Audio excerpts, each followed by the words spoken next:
Salut à tous, c'est Rafi857 et aujourd'hui on se retrouve pour une nouvelle vidéo compte rendu déchetterie. Et oui, ça faisait un petit moment que je n'en avais pas fait parce que malheureusement je n'avais pas assez de contenu à vous présenter. Mais là aujourd'hui, il y avait pas mal de petites choses, bon, des choses plus ou moins grosses, plus ou moins intéressantes, mais qui ont le mérite d'exister et dont je vais vous faire part. Voilà.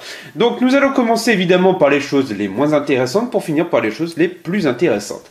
Donc tout d'abord, comme à l'habitude, donc des tonnes de câbles. Voilà. Donc du chargeur Samsung, des câbles audio-vidéo RCA. Donc ça c'est que de l'audio, mais ça peut servir pour la vidéo pareil, hein. Et puis ça plus vieux, hein, du bon vintage, du RCA bien vintage, pareil toujours, ça c'est que pour la musique, donc du stéréo en mal. Ensuite, qu'avons-nous? Donc c'est la même chose, alors encore un petit peu de câble, donc cette fois-ci vous voyez c'est tout neuf, c'est quand même incroyable. Donc là, on a les deux. De plus, la vidéo est à part, en plus. Donc ça, c'est plutôt intéressant. Je vais vous le déballer. Alors, poche. Donc voilà. Donc c'est tout neuf, hein, comme vous pouvez le voir, tout neuf. Donc ça, ce sont les RCA donc, pour l'audio, donc droite et gauche. Et donc le RCA pour la vidéo. Évidemment, comme je vous disais, on peut s'en servir aussi pour le son. Ce n'est qu'un code couleur, hein, c'est tout. Ensuite, qu'est-ce que je peux vous faire voir de plus? Alors, quelques petites choses encore. Alors, c'est encore du câble. Vous allez me dire, mais bon sang, il fait une vidéo que pour du câble. Oui, mais regardez celui-là, par exemple. Un bon gros câble Ethernet avec une grosse section. Donc c'est du mal, hein, évidemment, mais franchement c'est du bien gros. Alors je sais pas quelle catégorie il est, moi je dirais du 5, ouais c'est écrit catégorie 5, logiquement vous devriez le voir, voilà, catégorie 5, c'est vraiment énorme. C'est du bon gros câble. Aujourd'hui dans les maisons on met du catégorie 6, imaginez la section des câbles. Je l'ai déjà fait, je peux vous dire c'est très dur à câbler, parce que je pense que j'avais pas le matériel adéquat. Mais avec le matériel adéquat, ça doit aller tout seul. Ensuite, je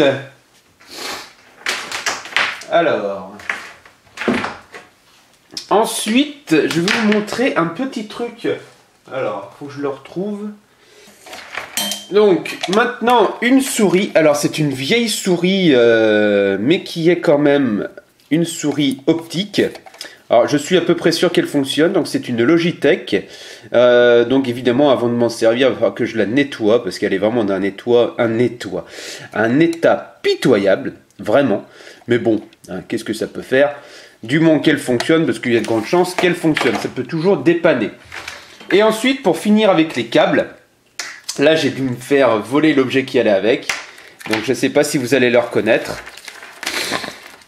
Le câble de la PlayStation, donc en composite, et je suis à peu près sûr qu'il y avait donc la Play avec, mais bon, qui s'est fait prendre.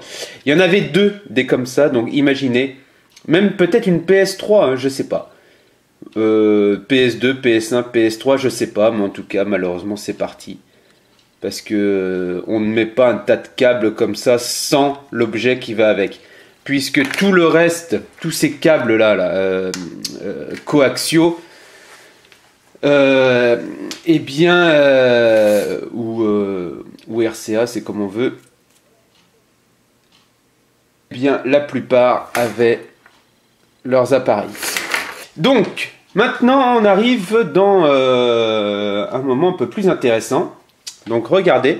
Donc là, ce sont des appareils photo numériques. Alors, je les ai trouvés dans un petit pochon avec d'autres appareils. Donc il y avait deux autres appareils, des appareils argentiques, donc des gros bousins. Je vous les montre pas, enfin je pourrais, hein, mais j'ai un peu la flemme. Je le ferai peut-être à la fin de la vidéo. Donc voilà, un appareil donc numérique, un des premiers. Alors malheureusement, alors est-ce qu'il y a la date dessus? Il n'y a pas la date. C'est dommage. Mais moi je dirais ce genre d'appareil 2002, 2003, allez 2004, au balbutiement on va dire du numérique. Là où le numérique a pris la place petit à petit. Donc à la transition argentique numérique. Ouais, je dirais 2002-2003, peut-être un peu plus. Je pense que je vous mettrai ça en annotation, puisque j'aurais fait des recherches auparavant. Donc c'est un Fujifilm. Donc Fujifilm A360, Digital Camera Fine Pix. Et il se sert d'un standard de carte mémoire de l'époque, c'est-à-dire le XD. XD qui a été inventé par Olympus. Voilà, donc c'est vraiment aujourd'hui un standard, enfin c'est un format de carte mémoire complètement obsolète aujourd'hui, hein, qui ne se vend plus, puisque durant la guerre des formats de carte mémoire entre SD, XD, CF, memory stick, etc., tout le monde avait inventé son petit format de carte mémoire, et c'est la carte SD qui a remporté donc le match, un peu comme le Blu-ray sur le HD DVD. Et j'en ai trouvé un autre appareil photo numérique qui était dans le même pochon. Alors celui-là, il est beaucoup plus récent, je dirais du 2007-2008, il y a peut-être la date, il n'y a pas la date toujours, et c'est un Vivitar, comme vous pouvez le voir, Vivitar. Je ne connais absolument pas cette marque, c'est un 5,2 mégapixels, Vivitar série 1. Alors lui, il est sur SD et de plus, il est sur batterie. Alors c'est quand même beaucoup plus intéressant. Alors évidemment, je vous montrerai dans une prochaine vidéo s'il fonctionne ou pas. On peut remarquer que l'écran, d'ailleurs vous me voyez, on peut remarquer que l'écran est dans un état plutôt correct. Il m'a pas l'air fêlé. De toute manière, il était dans une petite poche, donc bien garanti avec des housses comme celle-ci. Vous voyez. Donc il n'avait pas de raison de casser. Et donc voilà. Donc je vais voir ce que ça donne. Je pense que ça risque de fonctionner encore, hein. Donc ça peut faire un bon appareil photo comme ça de secours quand on n'a plus d'appareil numérique, de place sur son téléphone, ou j'en sais rien, enfin ça peut être un bon téléphone. Alors il est sur batterie, de plus il est assez lourd, donc moi j'aime bien les objets lourds, ça fait signe que c'est de la bonne qualité. Et toujours dans le même petit pochon, voilà, alors vous dites Quicksilver, qu'est-ce que c'est que ce truc? Regardez, hop, un smartphone, un Samsung. Alors je ne sais, je suis pas un pro des smartphones, hein, loin de là. Donc il est un petit peu fêlé, on peut le voir ici. Il a vraiment été utilisé intensément, ce téléphone. On voit bien les traces d'usure.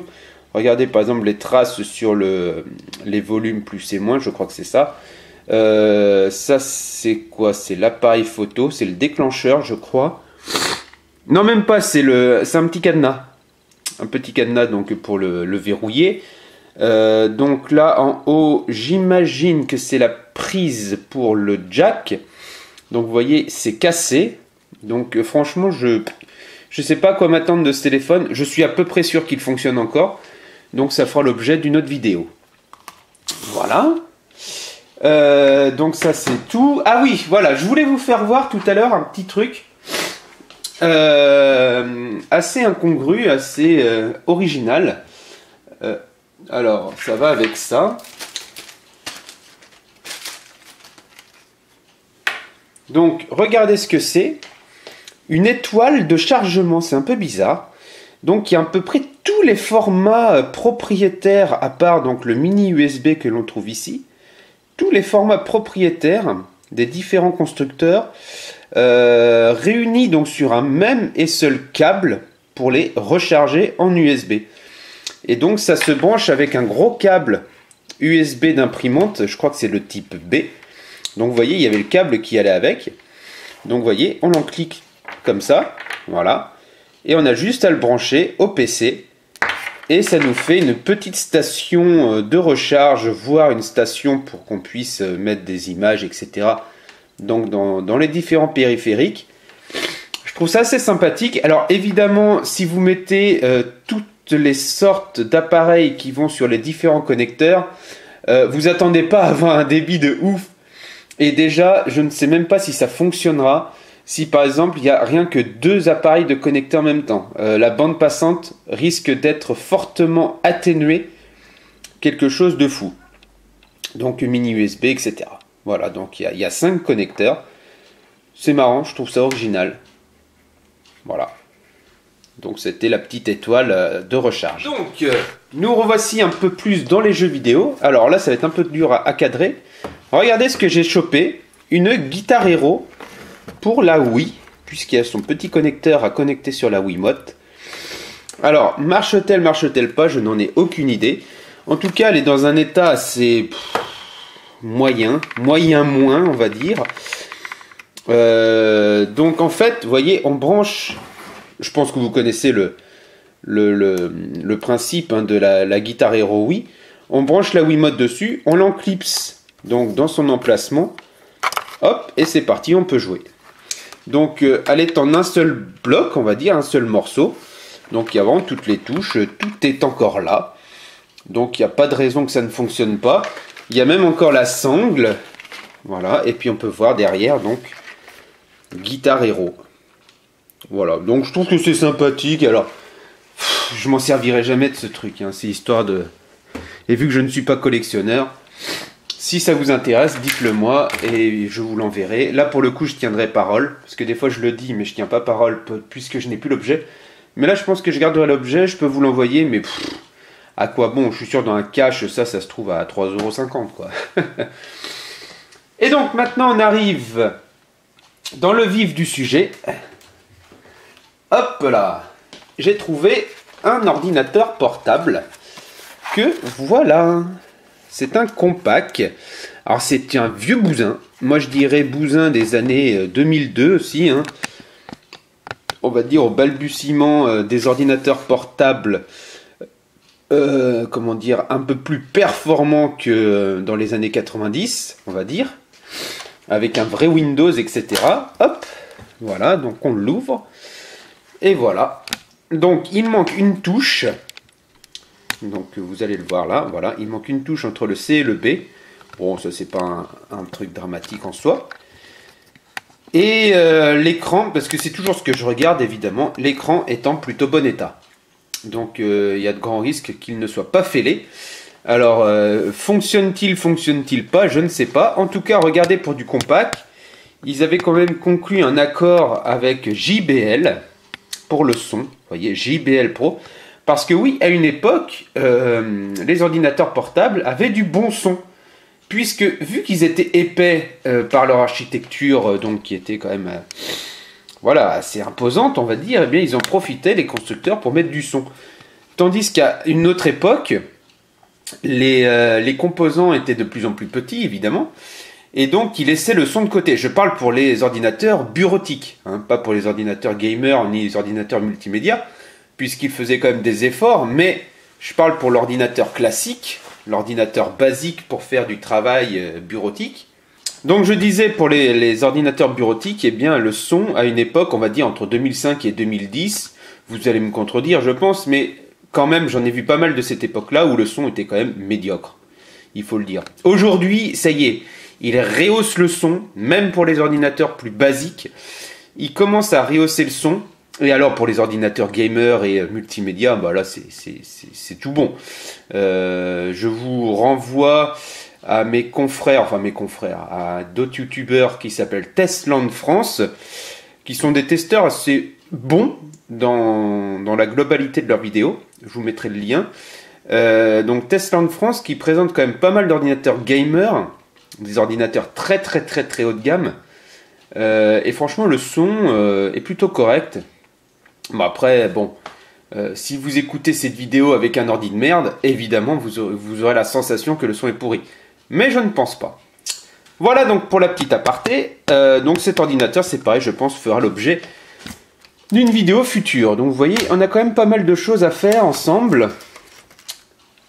On va se revoir très souvent, je pense. Et nous allons finir par le Saint Graal. Alors non, avant le Saint Graal, hop, un énième écran. Alors celui-là c'est un 17 pouces. Je vais me reculer parce que même si cette caméra est grand angle, elle n'est pas non plus extensible, vu que l'écran est assez gros quand même. Donc c'est un 17 pouces 4 tiers. Je l'ai récupéré puisque la dalle m'a l'air quand même assez correcte. Et puis je l'essaierai, je vous dirai ça dans un compte rendu, avec les appareils photo, etc. Puisque ça ne fera qu'une vidéo. Je vous dirai si ça... s'il fonctionne ou pas, ou s'il y a un petit condo à changer pour qu'il refonctionne comme à l'habitude sur ce genre d'écran. Donc voilà, voilà l'écran, il est quand même assez sympa. Donc c'est le modèle 700p, février 2005. Vous voyez, il a 10 ans cet écran. C'est ouf hein, quand même, quand on y pense. Voilà. Et donc, comme je vous disais à l'instant, nous allons finir par le Saint Graal.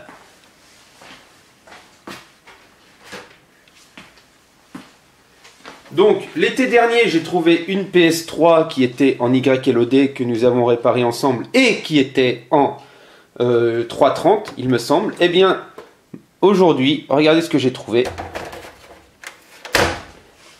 Vous avez sûrement dû la voir. Et voilà, une Xbox 360 avec sa manette. Alors, elle a failli me passer sous le nez, cette console. Heureusement qu'un pote était dans le coin pour qu'il me la récupère. Et donc à l'origine elle avait tous les câbles, donc câble YQV plus câble d'alimentation, mais quand j'ai dit à mon pote de tout récupérer, eh bien évidemment il a récupéré donc ce qui lui plaisait. Donc entre autres il y avait deux manettes comme celle-ci évidemment, hein, donc il y avait deux manettes. Donc il m'a filé la manette la plus pourrie sans le cache-pile.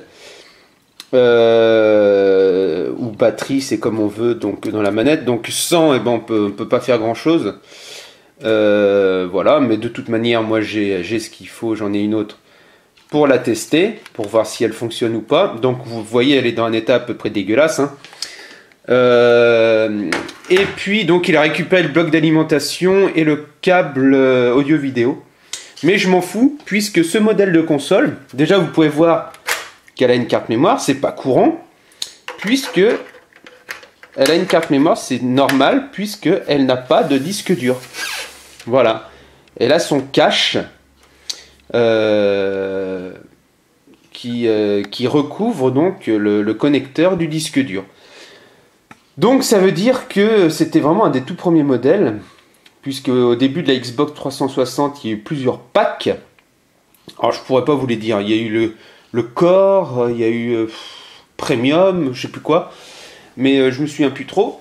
Et ce pack-là, eh bien, il avait la chance d'accueillir un port HDMI, comme vous pouvez le voir, donc juste en dessous, donc du port audio-vidéo classique, le gros port, c'est qu'à de le dire.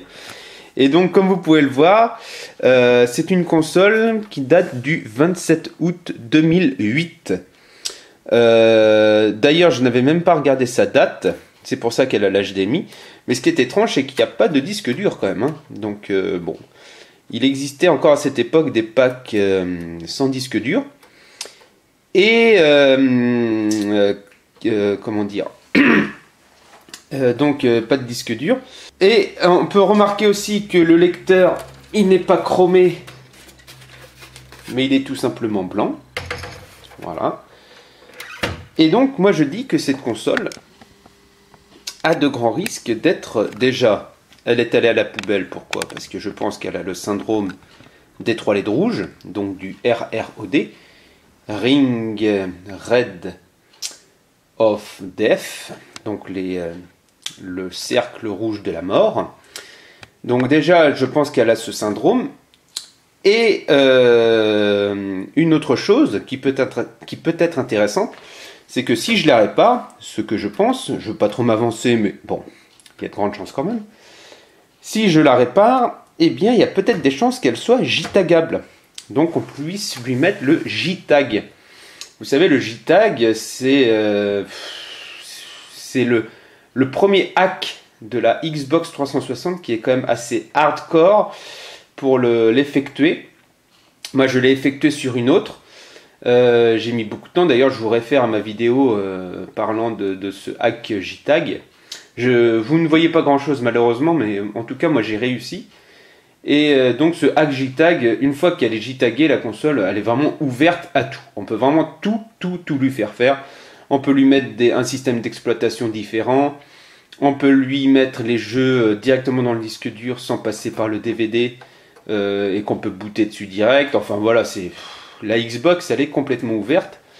Et plus récemment, on va dire il y a 5 ans de ça maintenant, donc il y a les hackers qui ont découvert donc la faille glitch, qui elle, c'est juste en lui incorporant une puce, eh bien elle va dire qu'elle a à peu près toutes les fonctions d'une JTAG.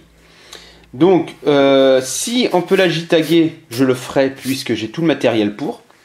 Par contre, si on ne peut pas la JTAGer, eh bien je la laisserai en l'état puisque j'ai pas envie de mettre de l'argent dans le glitch, ou alors beaucoup plus tard, puisque là j'ai quand même pas mal de dépenses en ce moment.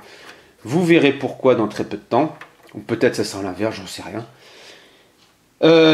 Donc en ce moment j'ai pas trop les moyens d'acheter autre chose, et de plus j'ai absolument plus le temps avec mon boulot qui me prend toute ma vie on va dire. Donc voilà, c'est un peu plus compliqué pour trouver le temps donc pour JTAGer, donc enfin pour faire de la bricole on va dire. Voilà. D'ailleurs je vous ferai le point là-dessus dans très peu de temps. Voilà, donc c'était les trouvailles déchetterie. Donc quand même du lourd, hein, du lourd. Entre un ordinateur portable, une Xbox 360 avec sa manette, des appareils photo numériques et toute une tripotée de câbles, plus un téléphone, un smartphone, je pense quand même que c'est pas mal. Voilà. Dernièrement, je me plaignais un peu qu'il n'y avait plus rien.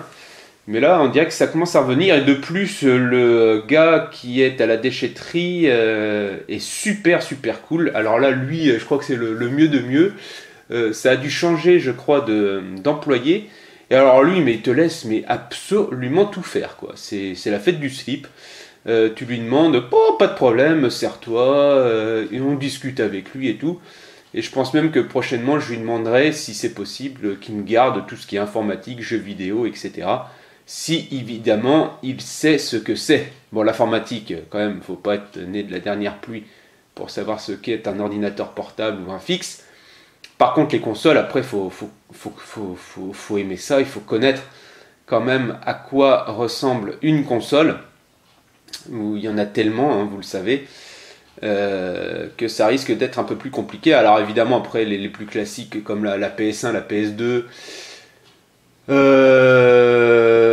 la PS3 même, voire même la Xbox 360, bon c'est des consoles hyper classiques, mais les autres, la NES, la SNES, la Mega Drive, etc., c'est quand même un peu plus...